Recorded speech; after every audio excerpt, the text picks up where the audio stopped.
সকালে উঠে আমি বলি সারাদিন আমি যেন ভালো হয়ে চলি, কিন্তু তারপরও আমি ভালো থাকতে পারি না গো। দুপুরে খাওয়ার সময় পেরিয়ে যাচ্ছে, এখনো খাবার দাবার রেডি করতে পারিনি। সারাদিন হাঁস মুরগি নিয়ে পড়ে থাকি, বুঝছেন।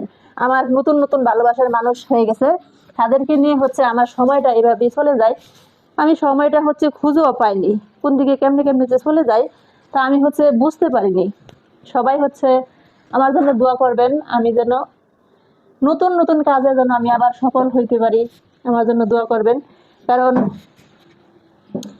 যে কাজে যাই সেই কাজেই হচ্ছে হেরে যায়, বুঝছেন। তো সবাই আমার জন্য দোয়া করবেন।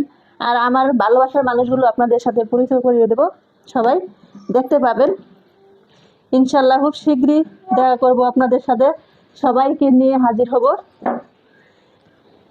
টেবিলটা হচ্ছে এরকম জানেন, টেবিলটাকে পরিষ্কার করে দেই, তারপরে হচ্ছে প্রত্যেকে যেন এসব ধুলাবালি এসে পড়ে যায়, প্রত্যেক দিন এভাবে পরিষ্কার করে নিতে হয়। তারপরে হচ্ছে ময়লা থাকে, বারবার যতবার খাই ততবার পরিষ্কার করে দিই, তারপরে হচ্ছে কোথায় থেকে যেন কি এসে পড়ে যায়।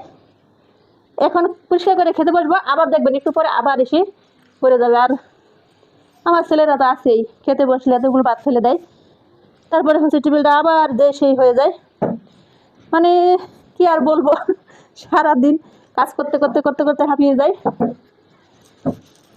সত্যি একটা কথা বলবো, কাজ করতে আমার ভালো লাগে আর আনন্দ লাগে, আর কাজকে আমি অনেক ভালোবাসি।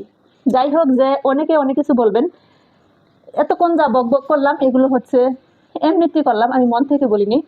আর কাজ হচ্ছে আমার সবচেয়ে পছন্দের একটা জিনিস। আমি বসে থাকতে চাই না কোনো জিনিস নিয়ে, বা বসে খাবো আরামে খাবো ওরকম অভ্যাসটা আমার নাই। আমি চাই নিজে একটা কিছু করতে, নিজে কিছু করে খেতে। যে আমার আছে আমি বসে থাকবো ওরকম অভ্যাসটা কিন্তু আমার নাই।